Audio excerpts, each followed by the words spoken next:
38 साल का रघुनाथ घर से यह कहकर निकलता है कि वो गांव में एक शादी में जा रहा है और आने में थोड़ी देर हो जाएगी। परिवार इंतजार करता है कि शाम तक लौट आएगा, लेकिन रात गहरी हो जाती है पर रघुनाथ का कोई पता नहीं चलता।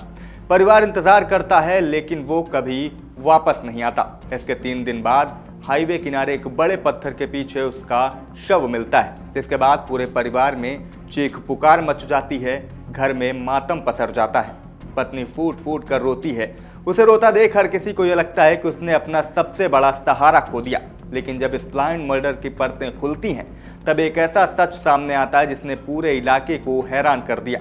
क्योंकि जिस पत्नी की आंखों में आंसू थे, जिसके चेहरे पर दर्द था, पुलिस के शक की सुई अब उसी ओर घूमती है। और फिर 72 घंटों के अंदर इस कत्ल की एक ऐसी कहानी सामने आती है जो किसी क्राइम थ्रिलर फिल्म से कम नहीं है।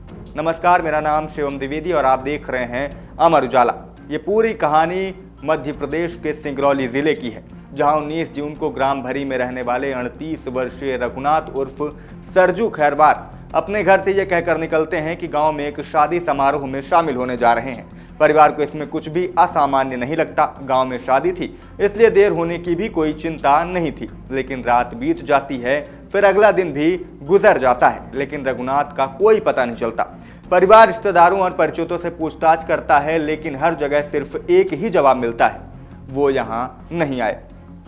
इसके बाद 21 जून की सुबह राष्ट्रीय राजमार्ग 39 के किनारे एक बड़े बोल्डर के पीछे एक शव मिलने की सूचना पुलिस को मिलती है।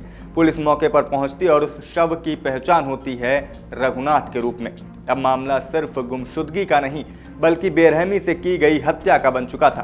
पुलिस ने मर्ग कायम किया और हत्या का मामला दर्ज कर जांच शुरू कर दी। शुरुआत में पुलिस के सामने कोई बड़ा सुराग नहीं था, ना कोई चश्मदीद, ना कोई साफ वजह और ना ही कोई ऐसा सबूत जिससे सीधे हत्यारों तक पहुंचा जा सके। यानी पूरी तरह ये एक ब्लाइंड मर्डर था। लेकिन पुलिस ने हार नहीं मानी। थाना चितरंगी की टीम और साइबर सेल को जांच में लगाया गया। मृतक के मोबाइल की डिटेल, कॉल रिकॉर्ड, लोकेशन, परिवार के लोगों से पूछताछ और हर छोटे बड़े एंगल पर काम शुरू कर दिया गया। जांच के दौरान पुलिस ने सबसे पहले परिवार के लोगों से बात की। पत्नी रामकली से भी कई बार पूछताछ हुई।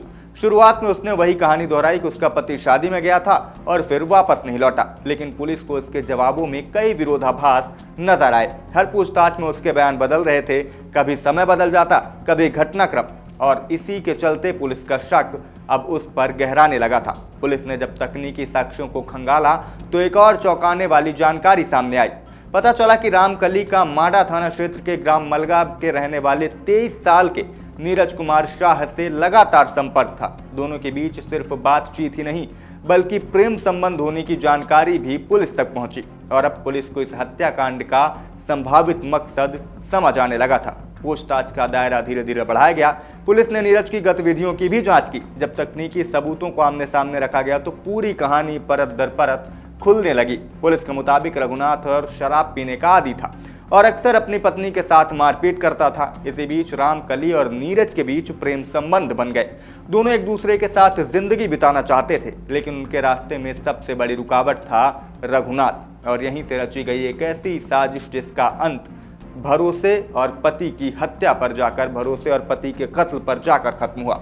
पुलिस के अनुसार रामकली ने अपने प्रेमी नीरज को पति की हत्या के लिए तैयार किया। योजना बनाई गई कि रघुनाथ को किसी बहाने सुनसान जगह ले जाकर रास्ते से हटा दिया जाए। तय योजना के मुताबिक 19 जून को नीरज अपने साथी 22 साल के सूरज गोण के साथ ग्राम भरी पहुंचा। दोनों ने रघुनाथ को शराब पिलाने के बहाने अपने साथ हाईवे की तरफ लेकर गए।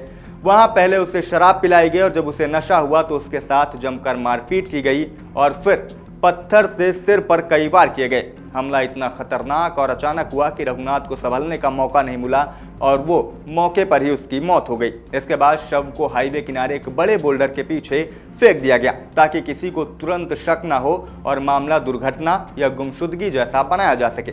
लेकिन इस बार भी अपराधी एक बात भूल गए थे कि आज के दौर में हर कदम कोई न कोई निशान छोड़ जाता है। मोबाइल लोकेशन, कॉल रिकॉर्ड और तकनीकी साक्ष्यों ने पुलिस को सीधे आरोपियों तक पहुंचा दिया। पुलिस ने जब रामकली से दोबारा सख्ती से पूछताछ की तो उसके झूठ की परतें भी एक एक करके खुलने लगी।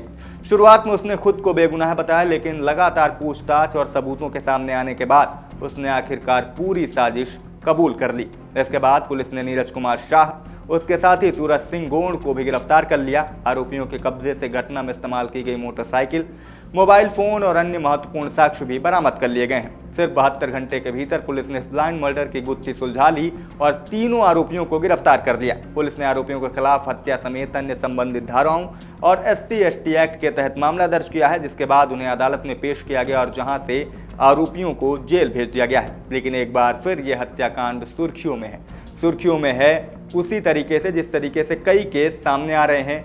कोई अपने मंगेतर को मार रहा है तो कोई अपने पति की हत्या कर रहा है, और लोग अब पूछना चाह रहे हैं कि आखिर समाज को ये हुआ क्या है। क्या कहेंगे इस पूरे घटनाक्रम पर? कमेंट करके हमें जरूर बताइएगा। आपके राज्य की खबरें, आपके शहर की खबरें सबसे पहले जानने के लिए देखते रहें अमर उजाला। चैनल को सब्सक्राइब जरूर कर लें और पाएं हर अपडेट।